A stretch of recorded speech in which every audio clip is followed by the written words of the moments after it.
NCERT ने history के books में कुछ बदलाव किए। Of the new NCERT books, this is the first to introduce students to the NCERT की किताबों से the National Council of Educational Research and Training chapter covering Indian history from the 13th to the 17th century. Regional module is creating quite a lot of controversy because the NCERT आज़ादी के बाद से ही हमारी education policy काफ़ी हद तक left leaning रही, जहां मुगल रूल को बार बार अननेसेसरी प्रेस दिया गया, यह किसी से छुपा नहीं है। फिर 2014 आया और हम सब, मैं, आप, करोड़ों लोग ये उम्मीद कर रहे थे कि अब अच्छे दिन आएंगे और सबसे बड़ा रिफॉर्म एजुकेशन सिस्टम में होगा, क्योंकि 70 साल से वही CBSE, RBSE, वही आउटडेटेड बुक्स, बिना प्रैक्टिकल नॉलेज और डिस्टॉर्टेड हिस्ट्री पढ़ाई जा रही थी। काफ़ी समय बाद पॉलिसी बदलना शुरू हुई और फाइनली 2024 में बीजेपी ने वो काम कर दिया जो आज तक किसी पार्टी ने नहीं किया। एजुकेशन पॉलिसी बदली और हिस्ट्री बुक्स को रातों रात अपडेट कर दिया गया। लेकिन असली शौक ये है कि जो नया इतिहास बनाया गया है वो इतिहास नहीं, एक पुअरली रिटन नैरेटिव है जिसमें झूठ, हाफ ट्रुथ और सिलेक्टिव स्टोरी टेलिंग भरी हुई है। NCERT ने इंडियन हिस्ट्री की सबसे बड़ी वॉरियर कम्युनिटी राजपूत को टेक्स्ट बुक से लिटरली इरेज कर दिया है। हिस्ट्री को अपडेट करने के नाम पर 1200 साल से अधिक का कंट्रीब्यूशन कंप्रेस, ट्विस्ट और ऑलमोस्ट पूरी तरह इग्नोर कर दिया गया। यह सिर्फ एक गलती नहीं, यह एक प्लान नैरेटिव है, क्योंकि जब बच्चे स्कूल में बायस्ड हिस्ट्री पढ़ते हैं तो उनकी पूरी अंडरस्टैंडिंग, सोच और पर्सपेक्टिव गलत दिशा में चला जाता है। इसीलिए आज हम डिटेल में देखेंगे कि NCERT ने कहाँ राजपूत हिस्ट्री को हटाया, डिस्टॉर्ट किया और मिसलीडिंग तरीके से रिप्रेजेंट किया है। यह फैक्ट्स इमोशनल नहीं, डॉक्यूमेंटेड और वेरीफिएबल है। और हाँ, यह सिर्फ राजपूत कम्युनिटी का मुद्दा नहीं है, यह पूरे देश की एकेडमिक इंटीग्रिटी का सवाल है।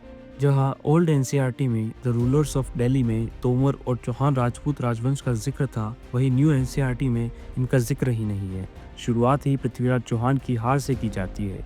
NCERT की नई बुक्स में 7th से 19th सेंचुरी तक के 1200 प्लस ईयर्स के राजपूत हिस्ट्री को सिर्फ 2 पेजेस में कंप्रेस कर दिया गया है। इन 2 पेजेस में भी NCERT का पूरा फोकस सिर्फ मुगल से हारे और मुगल से मैरिजेस पर है, लेकिन इतने सेंचुरीज की जीत, रेजिस्टेंस, आर्किटेक्चर, एम्पायर बिल्डिंग और कल्चरल कंट्रीब्यूशन को इग्नोर कर दिया गया है। इसके कंप्लीट अपोजिट मराठास, जो सिर्फ 100 to 150 ईयर्स तक एग्जिस्टेड थे और मोस्टली टाइम मुगल, बीजापुर, गोलकोंडा, अहमदनगर जैसी मुस्लिम सल्तनत के साथ अलायंस या अंडर थे, उन्हें फुल 22 पेज ग्लोरीफाइड चैप्टर दिया गया है। तो ये क्यों? क्योंकि बीजेपी और RSS का नैरेटिव मराठा इम्पोजिशन से ही कंप्लीट होगा। पावर में आने के लिए उन्हें राजपूत की ज़रूरत थी, क्योंकि north Indian belt Rajput dominate करते हैं, और जैसे ही पावर में आए उन्होंने राजपूत को साइडलाइन करना स्टार्ट कर दिया। हमारे कट्टर हिंदुओं को जानकर खुशी मिलेगी कि NCERT में महाराणा प्रताप को सिर्फ हारा हुआ बताया है, हल्दी घाटी को इनडिसिसिव बताया गया है, लेकिन महाराणा प्रताप की actual victories Dewair 1582, Kumbhalgarh siege breakout 1583, Mohi battle 1577 का मेंशन तक नहीं। ऐसी एक भी सेंचुरी नहीं जिसमें राजपूत नहीं लड़े हो। You name an invading force and there was Rajput standing against them. 7th century, 8th century, 9th, 10th, 11th, 12th, 13th, 14th, 15th, 16th, 17th, 18th, 19th, ये सब गायब कर दिया गया। हिस्ट्री पढ़ा रहे हो या बाल नरेंद्र की कहानियाँ? 1192 से बाबर के आने तक का इतिहास साफ, चौहानों का प्रतिरोध साफ, रणथंबोर, चित्तौड़, जैसलमेर, जालोर, सिवाना, चंदेरी सहित देश भर में हुए राजपूतों के जौहर केसरिया साफ। मात्र 2 पेज में एडजस्ट करने के लिए उन्हें छोड़ना भी ज़रूरी था। मोहम्मद बिन तुगलक का जिक्र है, किंतु उसे बंदी बनाकर रखने वाले महाराणा हमीर का कोई जिक्र नहीं है। शायद भारत का जीता हुआ इतिहास पसंद नहीं है या राजपूतों की जीत पसंद नहीं। सैकड़ों राजपूत वॉरियर्स जिनका भारत के हर कोने में असर रहा, चाहे राजस्थान के बप्पा रावल, महाराणा प्रताप, राणा सांगा, राणा कुंभा, अमर सिंह, राव चंद्रसेन, वीर दुर्गादास राठौड़, सवाई जय सिंह, हाड़ी रानी हो, या दिल्ली के पृथ्वीराज चौहान, अनंगपाल तोमर, जम्मू के जनरल जोरावर सिंह हो, या उत्तर प्रदेश के राजा सुहेलदेव बेस, जयचंद गढ़वाल, मिहिर भोज, या मध्य प्रदेश के छत्रसाल बुंदेला, रानी दुर्गावती, राजा भोज परमार हो, या गुजरात के जडेजा, सोलंकी, परमार राजपूत, दिल्ली, हिमाचल, पंजाब, हरियाणा बेल्ट के कटोच, तोमर, भाटी, चौहान जैसी राजपूत रियासतें, इन सब के सेक्रीफाइसेस टोटली मिसिंग है। फिर RSS ने कौन सी हिस्ट्री पढ़ाई है? अरब, गजनवी, घुरिद और मुगल द्वारा किए गए इस्लामिक एक्सपांशन अटेम्प्ट्स को रोकने में राजपूत का मेजर रोल था, लेकिन NCERT इस कंट्रीब्यूशन को भी क्रेडिट नहीं देता। पूरे राजवंश जैसे सिसोदिया, परमार, प्रतिहार, सोलंकी, चौहान, तोमर, चालुक्य, कछवाहा, राठौड़, गढ़वाल, चंदेला, इनका नाम तक नहीं है। बाबर का जिक्र है पर राणा सांगा के विजय अभियानों का कोई जिक्र नहीं। इतिहास के साथ इतनी बेईमानी कोई कैसे कर सकता है? बाबर को राणा सांगा ने नहीं बुलाया, इस क्रांति का खंडन करना तो बहुत दूर की बातें है। बप्पा रावल से लेकर पृथ्वीराज चौहान तक 500+ ईयर्स ऑफ राजपूत डोमिनेंस को टोटली गायब कर दिया गया है। कुतुबुद्दीन ऐबक की डिफीट से लेकर राणा सांगा की इब्राहिम लोदी पर जीत और खिलजी से लेकर औरंगजेब तक कंटिन्यूस रेजिस्टेंस, ये पूरा हिस्ट्री बुक्स में मिसिंग है। राजपूत्स ने अरब, गजनवी, कुरीद, तुर्क, दिल्ली सल्तनत और मुगल इन्वेजन्स के अगेंस्ट सेंचुरीज तक मिलिट्री लीडरशिप की, ये मेजर फैक्ट भी एब्सेंट है। राजपूत ही एक ऐसी अकेली कम्युनिटी है जिसने अरब से लेकर ब्रिटिश तक हर मेजर फॉरेन इन्वेडर से मोस्ट नंबर्स ऑफ वॉर्स लड़े। राजपूत्स ने इंडिया में सबसे ज़्यादा मॉन्यूमेंट्स बनाए हैं। जम्मू कश्मीर से लेकर उड़ीसा तक, गुजरात से लेकर बिहार, नेपाल तक Kumbhalgarh, Gwalior fort, Mehrangarh fort, Kangra fort जैसे अनगिनत फोर्ट्स बनाए। चाहे राम मंदिर हो या काशी विश्वनाथ, खजुराहो के मंदिर हो या सोमनाथ, रणकपुर, माउंट आबू जैसे हिंदू और जैन आर्किटेक्चरल मार्वल्स को बनाया या रिबिल्ड किया। मारूबुर्ज style, Solanki architecture, Chandela architecture, इनका वर्ल्ड क्लास कंट्रीब्यूशन पूरी तरह गायब कर दिया गया है। राणा कुंभा के कुंभलगढ़ के दुर्ग का फोटो है, राणा कुंभा के विजय अभियानों का जिक्र नहीं।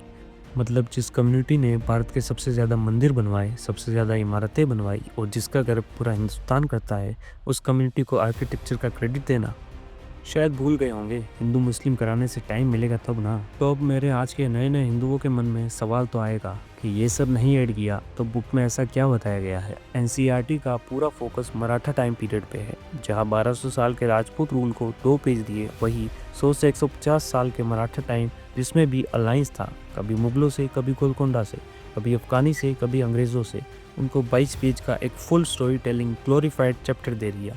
एनसीईआरटी मराठा एम्पायर को गलत दिखाते हैं, जहां उन्होंने सिर्फ चौथ या टैक्स जिसे हम लूट मार करते हैं वो वसूली थी या शॉर्ट टर्म रेट्स किए थे, उन एरियाज को डायरेक्ट रूल की तरह दिखाया गया है।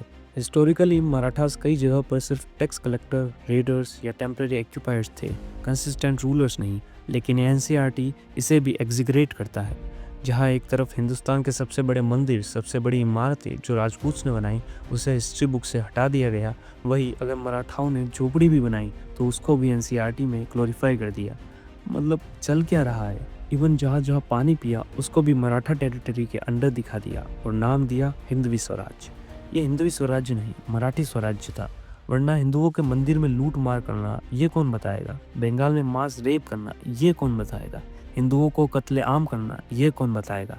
लेकिन नहीं, ये सब बताने से मराठी पेशवाई लॉबी का नैरेटिव पूरा नहीं होगा। मराठा चैप्टर के 22 पेज में जहाँ चीख चीख कर जाति बताई जा रही है, वही अकबर के विरुद्ध लड़ने वाली रानी दुर्गावती की जाति पर मौन, सम्राट पृथ्वीराज चौहान की जाति पर मौन, किंतु मुगल अलायंस की बात होने पर बड़े अक्षरों में और पूरी ईमानदारी से राजपूत शब्द का प्रयोग। इसके ठीक विपरीत तीसरे अध्याय में मराठा इतिहास को 22 पेज में इस तरह पिरोया गया मानो दशकों से इसी पल का इंतजार कर रहे थे, मानो इस पल के लिए ही आरएसएस की प्रतिदिन शाखाएं, शिविर, पथ संचलन होते हैं। कह सकते हैं इनको इनकी मेहनत का फल मिल ही गया। एनसीईआरटी जानबूझकर राजपूत मुगल अलायंस को हाईलाइट करता है, लेकिन मराठास, जाट्स और बाकी ग्रुप्स के मुगल, अफगान, सल्तनत अलायंस को हाइड करता है, जिससे बायस नैरेटिव बनता है। जब अलायंस दिखाना हो तब एनसीईआरटी राजपूत नाम जोर देकर लिखता है, राजपूत जनरल मिर्जा राजा जय सिंह। लेकिन जब इंडिपेंडेंट आइडेंटिटी हाईलाइट करनी हो तब राजपूत शब्द हटा देता है। छत्रसाल बुंदेला को सिर्फ बुंदेला प्रिंस लिखा जाता है, उनकी राजपूत आइडेंटिटी इरेज कर दी जाती है। ये सिलेक्टिव लेबलिंग स्टूडेंट्स को मिसलीड करती है और राजपूत कंट्रीब्यूशन को अंडर एस्टिमेट करने की कोशिश करती है। तो अब आधे लोग कहेंगे कि ये तो बीजेपी का मास्टर स्ट्रोक है, वो आने वाले टाइम में और बुक्स अपडेट करेंगे। अरे जिस हिस्ट्री बुक में फर्स्ट इस्लामिक इन्वेजन से लेकर ब्रिटिश तक कवर कर दिए, वो अब और दूसरी बुक्स क्यों लाएंगे? अब और रह क्या गया बाकी? तो इसके बाद भी किसी को लगता है कि राजपूत प्रोटेस्ट क्यों कर रहे हैं, तो मेरे हिसाब से उन्हें अपनी आंखों की जांच करवा लेनी चाहिए या दिमाग का इलाज। जिनका खुद का कोई इतिहास नहीं होता उनको वैसे भी मतलब नहीं होता, उनको लगता है ये लोग फालतू में प्रोटेस्ट कर रहे हैं। और अब क्षत्रिय क्या करे? जितना जल्दी हो इन बीजेपी चड्डी गैंग वालों से दूरी बना ले। यदि आप में अपने एंसेस्टर्स के लिए जरा भी इज्जत है और आपके मन में थोड़ी भी शर्म बची है तो इन चड्डी गैंग वालों को वहीं लेकर जाओ जहां से ये आए हैं, चरणों में। एक समय था जब बीजेपी आरएसएस अपने कैंप लगाने के लिए नॉर्थन बेल्ट में आते थे, तब कांग्रेस डोमिनेट करती थी, इनको बहुत मारती थी।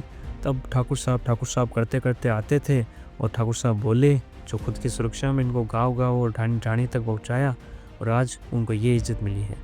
इनाम तो मिलना चाहिए और वैसे गलती हिंदुओं की भी नहीं है। हम क्षत्रियों ने अपना इतिहास हिंदुओं के भरोसे छोड़ दिया, ये हमारी सबसे बड़ी गलती है। जिन लोगों के लिए हमारे पूर्वज लड़े, कटे, मरे और उसके बाद भी इनको बचाने के बाद ये इनाम मिलता है तो धन्य हो गया ये देश। तो मलाई खाने वाले हिंदू नहीं समझेंगे बलिदान क्या होता है।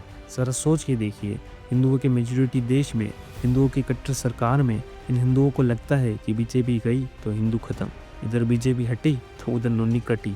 तो सोच के देखिए, जब वास्तव में गजवाए हिंद के लिए मुगल मल्लिच आ रहे होंगे तब ये कहाँ और कैसे छुपे होंगे।